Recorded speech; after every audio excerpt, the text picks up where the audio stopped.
Olá, meus amigos, meus irmãos, como vocês estão? Estamos aqui para mais uma aula semanal que nós fazemos e hoje nós estaremos aqui fechando este trimestre, né? Nós falamos durante esse trimestre aqui sobre a Igreja de Cristo e o Império do Mal. E hoje nós estaremos falando desta última aula aqui. Nós estaremos falando da última aula deste trimestre. Não se esqueçam que a semana que vem tem mais, iniciaremos outro. Hoje nós falaremos sobre o mundo de Deus no mundo dos homens, meus amados. Esse trimestre muito falou aos nossos corações sobre tudo isso, né? Sobre o reino de Deus, sobre o espírito da Babilônia, e ele fez uma distinção muito clara nesta relação entre a santidade e o pecado, entre as pessoas boas e as pessoas más, na verdade. E nesta última aula do trimestre, nós precisamos, meus irmãos, deixar claro logo de início que existe um contraste muito grande entre os representantes do reino de Deus e os representantes dos valores do mundo, vamos dizer mais ou menos assim, né? Que infelizmente os olhos e o coração de muitas pessoas eles estão fechados para a área espiritual. Aquilo que se vê, aquilo que se presencia, aquilo que se toca, é o que está prevalecendo entre o ser humano hoje. E isto inclui a vida de até muitos cristãos professos, meus irmãos, que se permitem influenciar pelo mundanismo cômodo que é apresentado, né? Esse mundo traz as coisas de uma maneira muito cômoda, muito leve, né? E o ser humano acaba se acostumando. E até mesmo esses cristãos manipulados por falsos profetas, por falsos pastores, né? Eles acabam por se permitir ali envolver nestas questões, né? Porque eles veem a vida também de uma maneira assim carnal, né?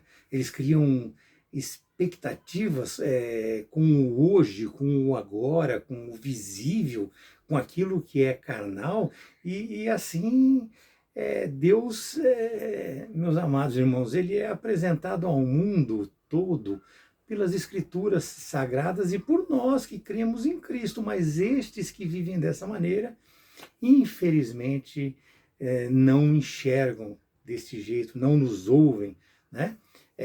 Poucos decidem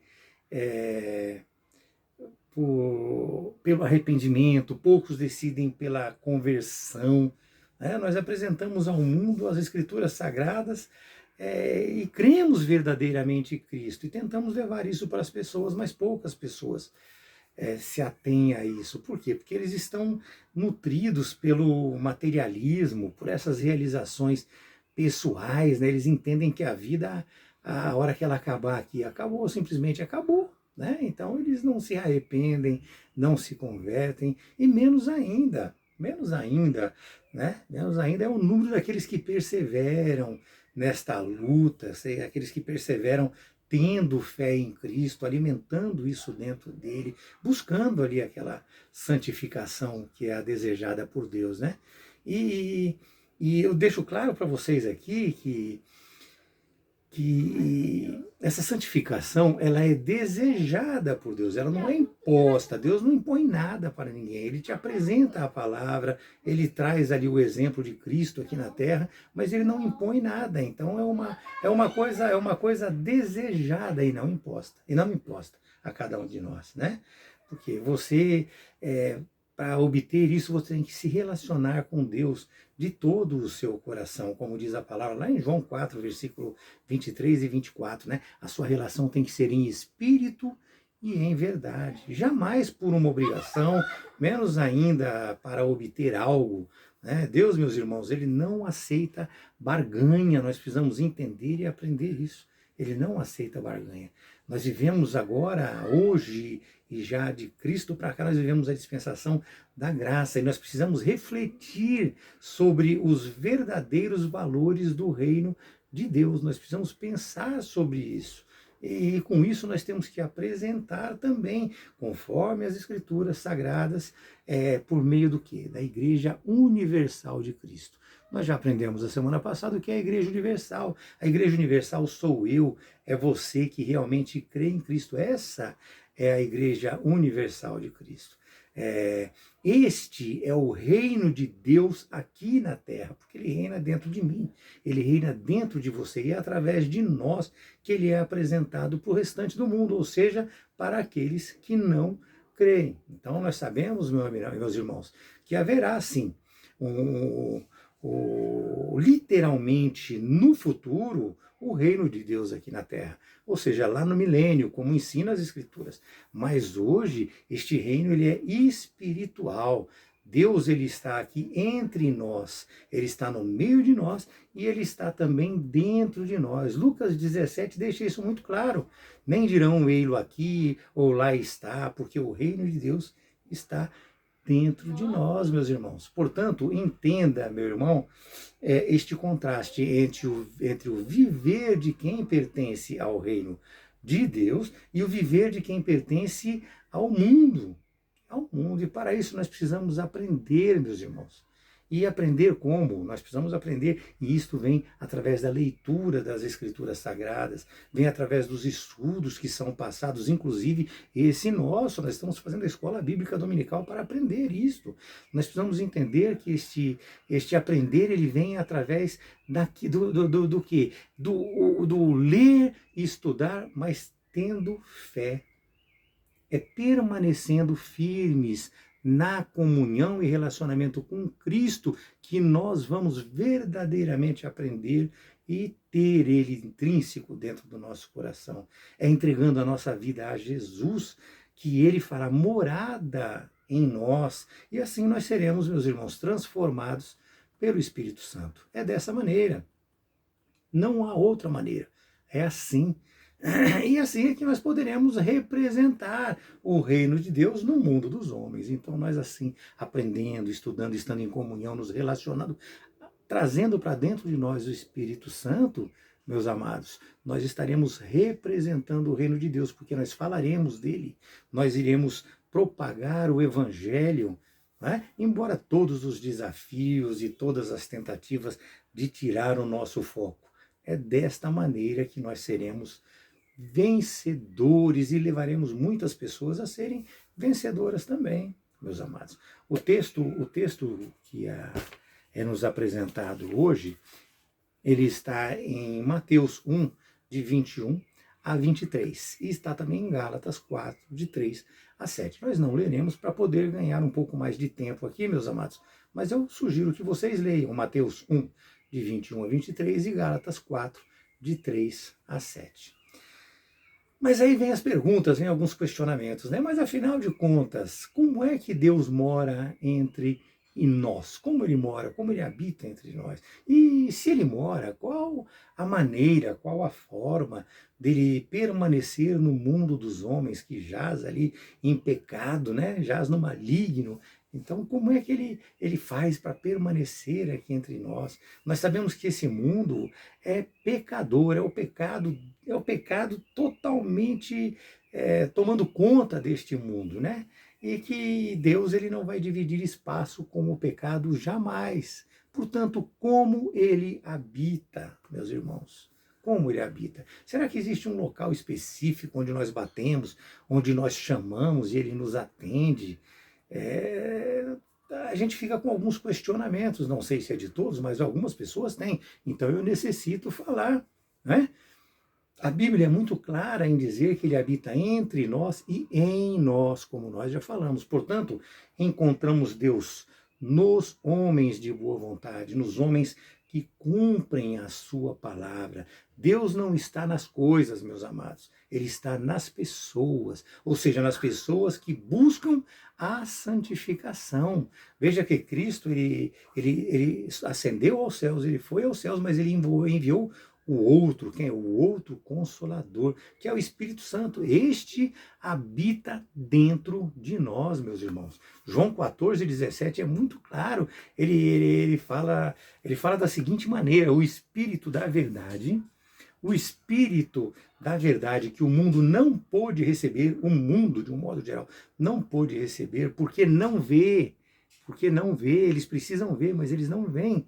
né? E também eles não o conhecem, né? Nós que estamos em Cristo, que buscamos em Cristo e que acreditamos no espiritual, nós o conhecemos. Por que que nós o conhecemos, meus amados? Porque ele habita dentro do nosso coração. Ele habita em nós. Ele está aqui. Aonde nós vamos, ele vai. Aonde nós vamos, ele vai. Aonde nós estamos, ele está. Por isso que nós temos que ter dentro de nós a palavra de Deus pronta para ser divulgada. E o nosso comportamento tem que ser o comportamento referenciado por Cristo. Né? E assim, meus amados, ele estando verdadeiramente em nós, ele vai nos guiar em toda a verdade. E nós vamos praticar esta verdade. Então hoje, nós estaremos falando sobre o reino de Deus no mundo, no sentido de humanidade, no sentido de ser humano. Isaías profetizou 650 anos antes do nascimento de Cristo, ele profetizou esse nascimento. Isaías 7,14, ele diz, né, que o Senhor nos dará um sinal, que a Virgem concederá e dará à luz, e nos dará um filho, e esse filho se chamará Emanuel, que significa Deus convosco. Né? Mateus também testifica sobre isto, lá no capítulo 12, versículo 21 e 22, meus amados. E ele diz ali que assim o verbo se fez carne. Isso é uma referência à concepção, porque é quando a vida começa, na concepção, como nós aprendemos, e não como o mundo entende aí, que é quando nasce. Não, é na concepção. Então isso representa que é na concepção, que é quando começa a vida. Nós já estudamos isso também. Agora, quando se fala em habitar entre nós, aí sim, é a partir do nascimento. Lá em João 1,14 nos fala assim. Com isto, meus irmãos, ele se fez ali 100% homem e ele se fez também, se manteve 100% Deus. Romanos 9 nos diz assim, né? Que dele são os patriarcas, e também que Cristo descende destes, segundo a carne, o qual é sobre todos, o qual ele é sobre todos também, Deus para todo sempre. Amém? É desta maneira. Então, esta doutrina, meus amados, humanamente falando, ela recebe o nome de união hipostática. União hipostática. E ela se refere exclusivamente a Cristo em sua união humana e divina. Ele foi plenamente humano em todas as áreas, meus irmãos, exceto na prática do pecado. Isso nós sabemos. E a comprovação mais poderosa de que foi dessa maneira, foi com a sua experiência na morte, onde ele foi tratado como um criminoso, sentiu angústia de morte na sua parte humana, sentiu tristeza, sentiu alegrias, sentiu esperanças, teve muitas limitações humanas reais, né? Enfim, ele compartilhou a realidade da alma humana em todos os sentidos, exceto no pecado, como nós já falamos. E eu preciso deixar claro também que a sua encarnação, meus amados, ela se fez necessária para satisfazer o quê? A justiça de Deus, para satisfazer exclusivamente a justiça de Deus, porque o pecado entrou no mundo por um só homem, Adão, e assim tinha que ser vencido por um só homem, Jesus encarnado. 1 Timóteo 2,5 nos fala, porque há um só Deus e um só mediador entre Deus e os homens, que é quem? Cristo Jesus, homem. Portanto, a queda de Adão permitiu que o pecado entrasse no mundo, trazendo juízo e condenação. Mas a obediência de Cristo trouxe a justificação e a vida. E esta expiação é a razão da encarnação e da morte de Jesus Cristo, meus irmãos, que ressuscitou e hoje está lá à direita de Deus Pai. Deus não pagou preço nenhum para Satanás, que nem muita gente fala. Em nenhum momento ele não teve relação nenhuma com isso. Não existe esse tipo de relação. Ele simplesmente foi sacrificado e passou pelo sacrifício para cumprir a justiça exigida por Deus pelos nossos pecados. Ele veio por mim e por você, se sacrificou por mim e por você, não por uma obrigação que se tinha com relação ao maligno ou não. Ele cumpriu ali a justiça de Deus nas nossas vidas. Entendam, meus amados irmãos, que o corpo, nós precisamos entender que o corpo não é uma matéria má, ela não é ruim, ela está contaminada pelo pecado, mas a sua essência é boa, a sua essência ela é divina. Nós precisamos entender também que o ser humano é a coisa mais importante que Deus criou. Nós somos, meus irmãos, a obra-prima da criação. Tanto que ele nunca nos abandonou, ele nunca abandonou a sua criação, que é o homem. Ao contrário, ele veio e se fez carne para poder pagar pela nossa redenção, meus irmãos. E com isso, nós vemos que ele não abandona a história da humanidade em hipótese alguma. Ele mantém sempre abertas as portas para o relacionamento com Deus e as portas do reino de Deus aberta, mas para aquele que se santifica, aquele que busca, aquele que se relaciona com ele. Nós estamos aqui para isso, para apresentar a Cristo a todos vocês, não somente com as nossas palavras, mas com as nossas ações, com o nosso comportamento, com o nosso respeito. É dessa maneira, meus irmãos. É desta maneira. Nós precisamos fazer assim. Né?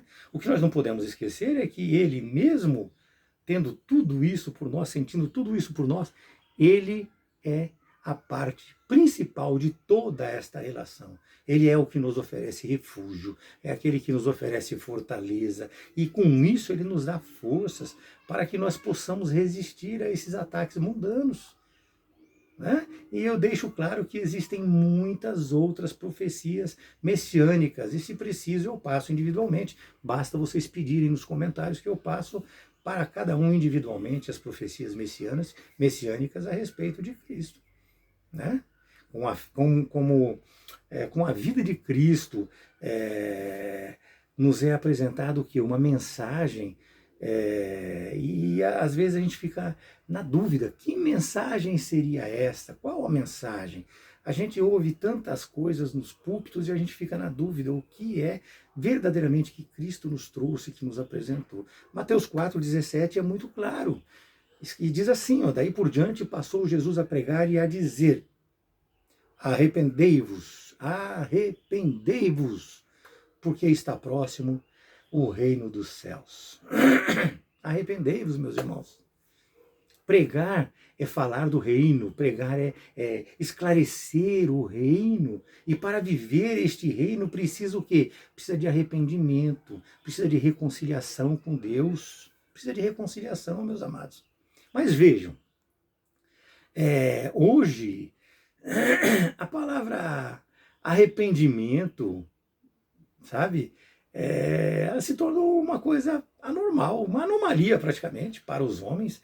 Ela não se enquadra em lugar nenhum da vida humana, não de todos, é claro, mas ela não se enquadra, ela não é aceita, ou quando aceita é muito pouco aceita esse arrependimento, essa reconciliação. Veja bem que aqui eu falo com muita tristeza e certeza no coração. A palavra arrependei-vos ou arrependimento se divorciou dos homens. Ela foi expulsa dos nossos púlpitos, meus irmãos. Poucas são as igrejas que falam dela. Poucas são as igrejas que falam dela. Ela está distante da maioria dos homens. Está distante da maioria dos homens. Além disso, ela está distante da maioria dos pastores, dos profetas que só pregam bênçãos, maravilhas, conquistas. E nós continuamos vendo que a gente passa por situações adversas a essas que eles professam, né? Mas glórias a Deus que nós temos que dar por alguns pastores que ainda nos ensinam que devemos crer, que devemos nos arrepender e que devemos também sofrer por Cristo. Eu tive 2 cultos de doutrinas maravilhosos essas 2 semanas passadas. As pessoas não sabem o que perdem por perderem ensinamentos. É verdade, meus irmãos. A gente pode não entender dessa maneira, pode não achar dessa maneira, mas eu já falei que achar é pouco. Nós temos que aprender a buscar a certeza. Entenda que arrependimento, meu irmão, é deixar de fazer o que você fazia antes de conhecer a palavra e passar a praticar o que determina a palavra de Deus. Simples.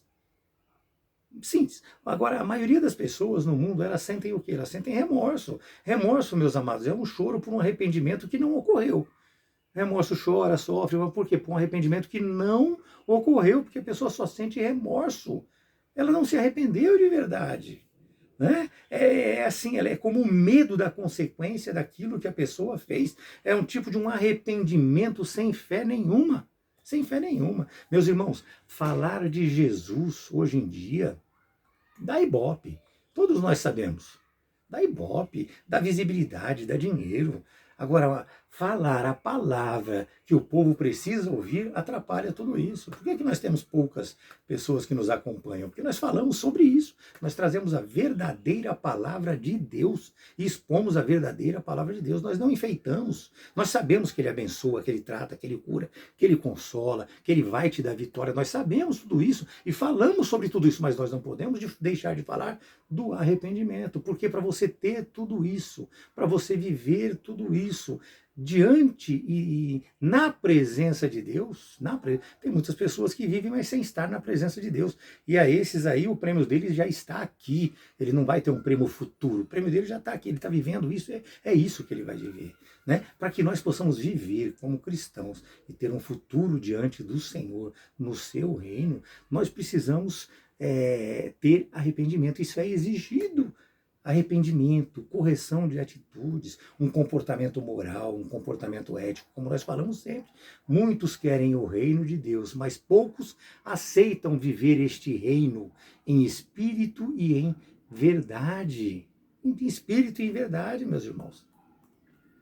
Mas vamos lá, vamos prosseguir. Né? Jesus, ele teve como precursor João Batista, todos nós sabemos disso também. João, capítulo 1, já podemos falar a partir dali, não vamos expor, mas a partir dali, João ele já requeria ali o que? A mudança de vida, ele requeria o arrependimento, alertando que era chegado o reino dos céus. Né? Mateus 3,2, arrependei-vos porque está próximo o reino dos céus. João fala do reino de Deus, mas é o mesmo significado para nós.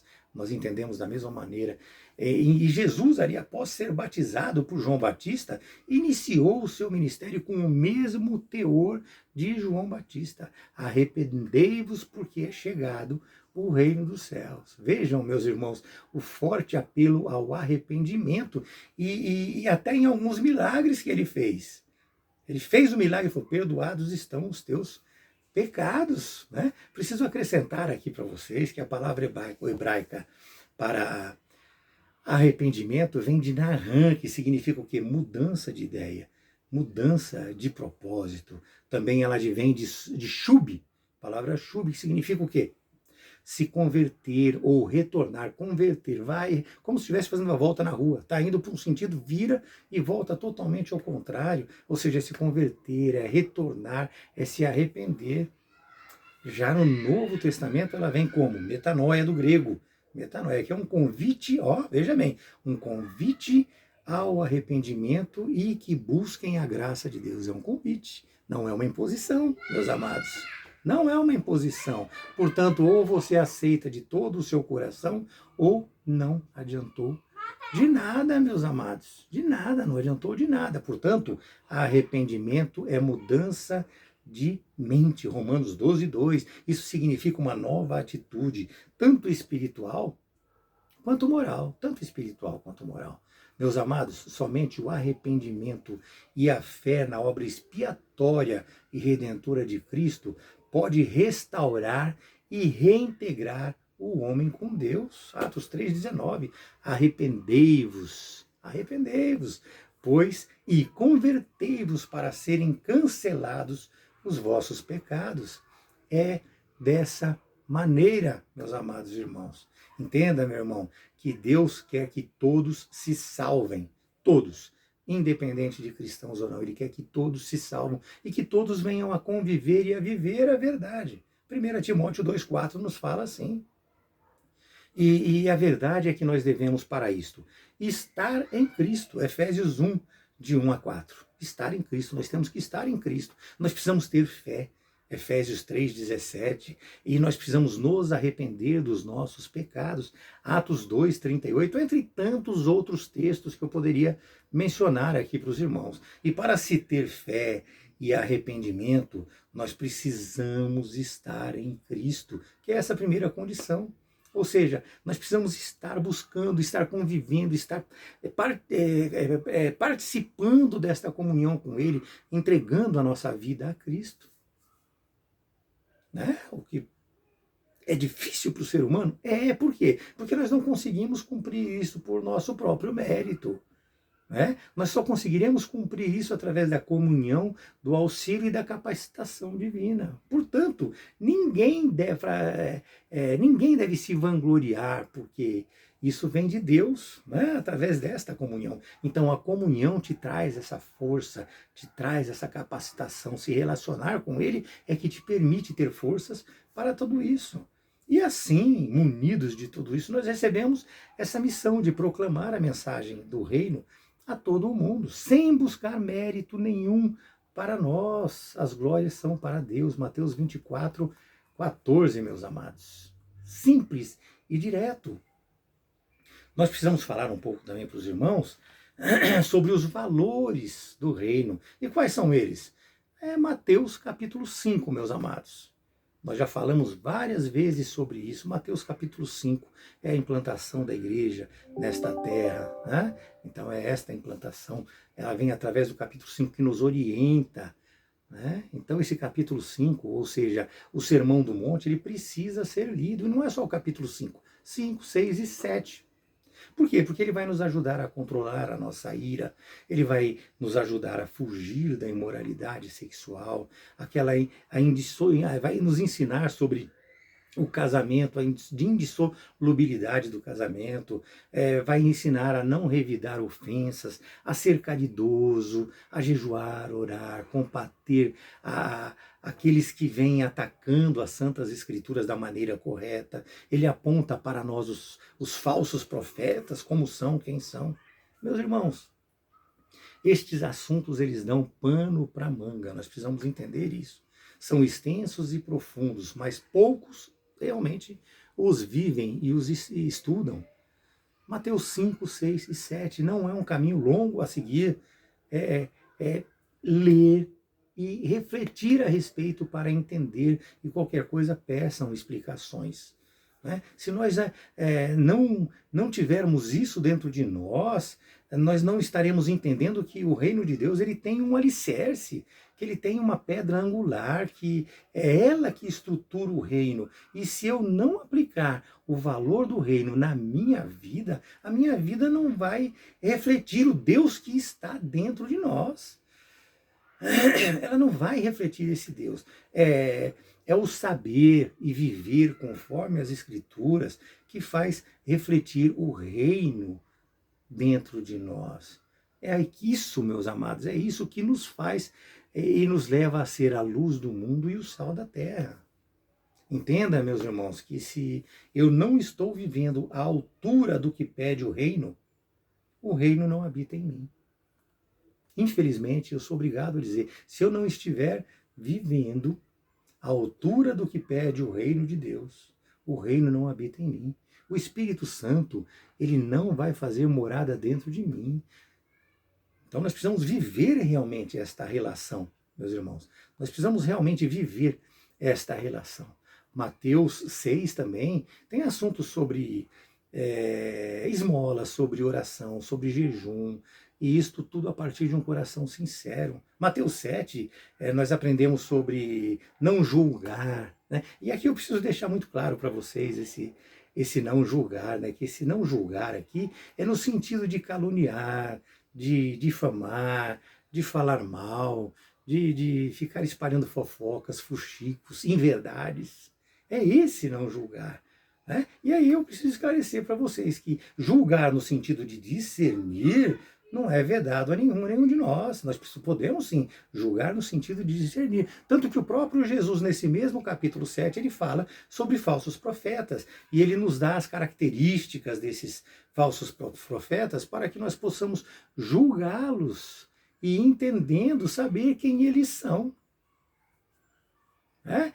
Lá em João ele diz o quê? Ele diz que nós não devemos julgar segundo a aparência, mas sim devemos julgar segundo a reta justiça. João 7, versículo 24. Reta justiça de Deus, não a nossa. Nós somos injustos, nós somos incapazes. Mas conhecendo a palavra de Deus, segundo a reta justiça, nós podemos sim julgar, meu Deus. Meus irmãos, nós precisamos aprender que tudo isso, todos esses textos, eles são uma exortação para a prática dos valores do reino. Mas infelizmente, o secularismo está tentando e, em certos pontos, mudando as coisas, né? A mentalidade hoje é de que se eu quero encher a igreja, eu preciso dar a eles aquilo que eles gostam, não é verdade? Eu quero encher a igreja, como é que você vai encher a sua casa? Oferecendo, mesmo que de uma maneira falsa, uma relação com as pessoas. Então, se eu quero encher a igreja, eu tenho que oferecer lá na igreja aquilo que as pessoas gostam, né? Mesmo que isso não os leve a um concerto com Deus.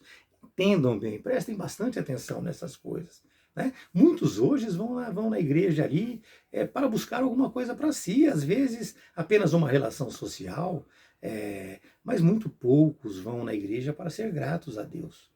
Cultuar a Deus, meus irmãos, é oferecer e receber, não é apenas buscar. Portanto, irmãos, tomem muito cuidado, não permitam que o espírito da Babilônia se infiltre na igreja. E quando eu falo se infiltre na igreja, eu falo na igreja que é você. Você é a igreja de Deus. O reino de Deus está em você, através do Espírito Santo que habita dentro de você. Nós precisamos entender que a maior bênção de todas, meus amados, foi feita por Cristo, a remissão dos nossos pecados. E assim Cristo literalmente pagou pelo seu pecado. Você não deve nada, você está livre. A outra bênção que nós temos que entender também, meus amados, é que nós somos adotados. Com a nossa relação com Ele, nós somos adotados. Quando Adão pecou, o pecado passou a te dominar. E quando aceitamos e cremos o sacrifício da cruz, nós somos adotados por Cristo. Veja que Paulo disse aos Gálatas, né? Já não vivo mais eu, mas Cristo vive em mim. E é verdade. É isso que nós devemos buscar, é isso que nós devemos fazer, é isto que é a igreja de Deus nesta terra de homens, dos homens. Né? Tem a terceira bênção também, meus amados, que é a herança. É a herança. Nós fomos remidos dos nossos pecados, nós fomos adotados por Deus. E por sermos adotados, nós vamos herdar o reino, nós vamos estar com Cristo. E esta eu acredito que seja a mais desejada herança. E nós temos que preservar isso dentro de nós. E eu acredito também que esta é a ânsia, inclusive, daqueles que resistem a Cristo, daqueles que não vivem uma relação com Deus, aquele que vive se enganando nesta relação com Deus. Essa deve ser a ânsia deles também, porque a gente ouve tanto, morreu, foi para o céu, está morando nas mansões celestiais, e a gente, olhando, vê que a pessoa não era uma pessoa de Deus. Meus amados, eles estão se enganando. Muitos cristãos também estão se enganando porque estão tendo uma relação apenas parcial. Nós temos que ter uma relação total. Né? Nós precisamos entender que somente aquele que crê, aquele que tem fé, aquele que se santifica e aquele que resiste e busca até o fim, vai fazer parte deste reino. Isso está claro na Bíblia. Isso é tácito, é direto, meus irmãos. É isso, nós precisamos entender dessa maneira. E se nós temos uma herança garantida, é porque nós somos herdeiros. É porque nós somos herdeiros. Para sermos herdeiros, eu já expliquei o caminho, o que temos que fazer e ser. E assim nós vemos claramente que nós somos adotados. Romanos 8,15, Efésios, entre tantos outros textos, falam sobre isso, né? Vejam João 1, 11 e 12, meus amados. Ele diz o quê? Diz que ele veio para aqueles que eram seus, mas os seus não o receberam. E aí todos aqueles que o receberam, ele deu a eles o poder de serem feitos filhos de Deus. Ao saber, aqueles que creem no seu nome. Então nós precisamos crer e nos relacionar com ele. Cristo, ele foi gerado e nós somos adotados. Isso é certo. Isso é certo. Certo é também que com isso nós somos limitados. Por quê? Nós temos sim a natureza divina dentro de nós, como filhos que somos, como adotados que somos. Mas nos atributos o quê? Comunicáveis, nos atributos morais, como nós já estudamos anteriormente. 2 Pedro capítulo 1, versículo de 5 a 9, deixa bem claro essas coisas. E assim, meus irmãos, a nossa adoção nos proporcionam para hoje mesmo toda sorte de bênçãos. Nós seremos abençoados aqui, seremos, sem dúvida nenhuma, né? Sem dúvida nenhuma. E já começamos com o registro do nosso nome no livro da vida. Na verdade, os calvinistas acreditam que o nome já foi escrito lá no começo, né? Não vamos discutir, não é o caso, mas nós precisamos ensinar. Apocalipse 17, 8, meus amados, diz assim: a besta que viste era e não é, está para emergir do abismo e caminha para a destruição. E caminha para a destruição. E aqueles que habitam sobre a terra, veja bem, aqueles que habitam sobre a terra, cujos nomes não foram escritos no livro da vida, prestem bem atenção, desde a fundação do mundo, se admirarão, vendo a besta que é e não é, mas aparecerá. Então, aqueles que não tiveram o nome escrito no livro da vida, vão ver essa besta. Agora, o texto desde, a preposição desde no grego é apó, ou seja, não significa antes, mas desde a fundação do mundo. Portanto, ela vem sendo escrita. Ela vem sendo escrita. As pessoas, elas são inseridas no corpo de Cristo na medida que aceitam e se santificam em Cristo Jesus. É desta maneira. Então nós estamos vivendo uma vida ímpia hoje. De repente a palavra veio sobre nós, um irmão falou conosco, nos apresentou a palavra, nós nos empenhamos, entendemos e nos entregamos a Deus. Nosso nome é escrito no livro da vida naquele momento. E é assim que funciona, meus amados. Meus irmãos, por favor, não entenda a bênção apenas como benefícios humanos e carnais. Nós não podemos ser dessa maneira, meus irmãos. As maiores bênçãos, elas são, na verdade, as espirituais. Nós devemos buscar primeiro as coisas de Deus e as demais coisas não serão acrescentadas. Não estou aqui fazendo uma referência apenas de Mateus 6, lá no versículo 33. Não, eu estou fazendo uma referência ao contexto da Bíblia, que deixa claro isso. Nós devemos primeiro buscar as coisas de Deus e todas as outras coisas nos serão acrescentadas. Aquilo que Deus acha que é para nós, aquilo que Deus diz, isto pertence a você, então toma, Ele nos entrega. Ele nos entrega, meus amados.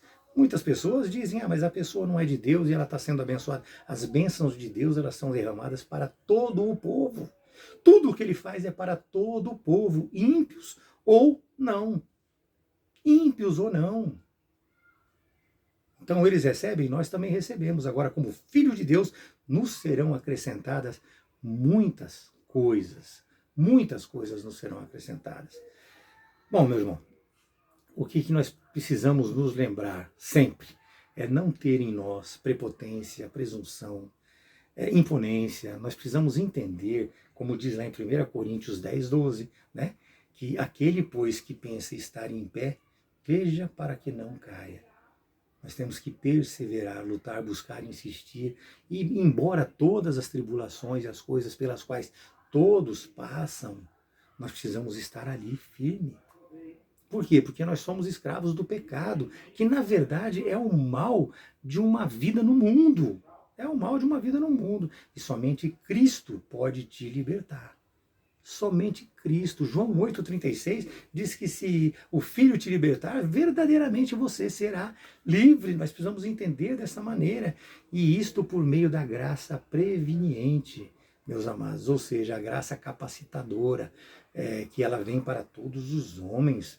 né? Portanto, tome muito cuidado, não vacile, cumpra as Sagradas Escrituras, dê valor para quem mora dentro de você, dê valor ao reino, leve a verdadeira mensagem do reino, o arrependimento, se arrependa todos os dias, abrace os valores do reino e cumpra-os.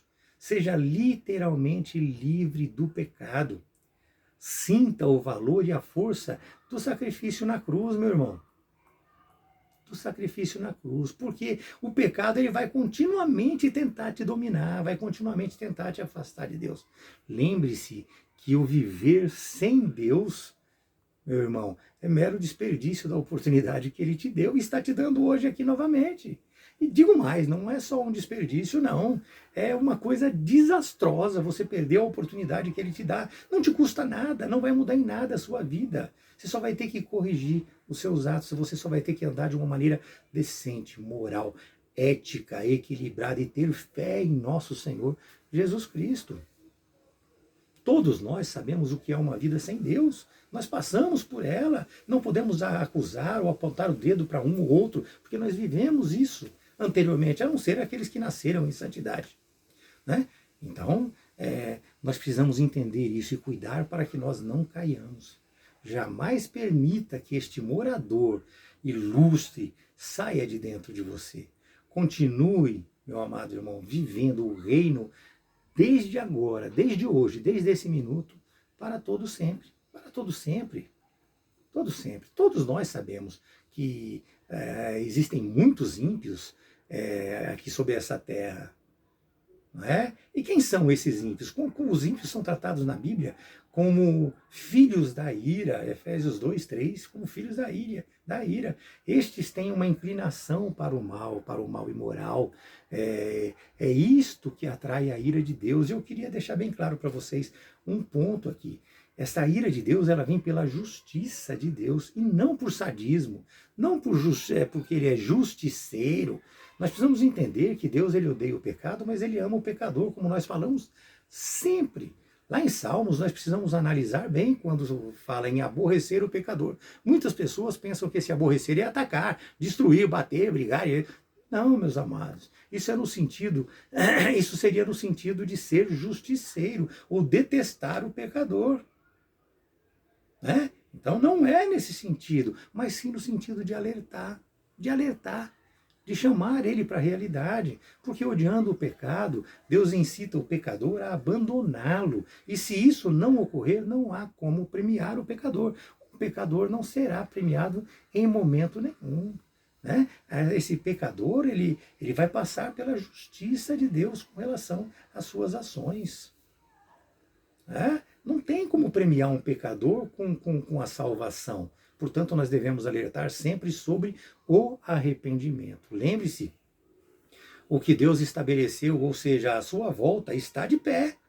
Ele vai voltar com certeza. Porém, nós não devemos nos preocupar com isso. Isso é um futuro próximo, mas é um futuro. Nós devemos sim hoje nos preocupar com o aqui, nos preocupar com o agora.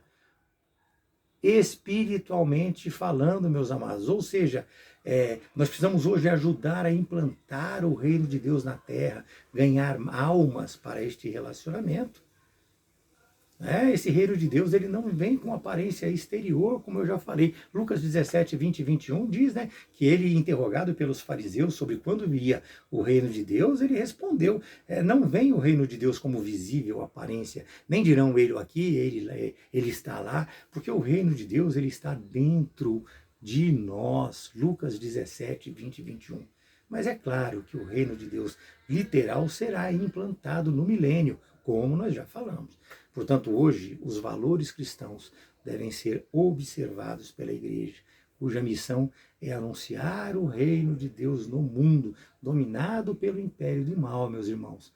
Portanto, o reino de Deus está no mundo dos homens através de Cristo e de nós, seus imitadores, os que buscam ele em espírito e em verdade. Porque, estando nós relacionados com ele, ele habita dentro de nós e nos dá força e poder para poder pregar o seu evangelho apresentar o seu evangelho, apresentar o pedido de arrependimento, levar a ele a reconciliação feita na cruz com Cristo. Então, o reino de Deus, o mundo de Deus, ele habita no mundo dos homens através de Cristo, através de mim, através de você, que vivemos esse reino em nossa vida e assim nós podemos com concisão apresentar ele às outras pessoas. Amém? Que Deus abençoe a cada um de vocês e que vocês possam viver verdadeiramente esse relacionamento com o Espírito Santo. Deus abençoe.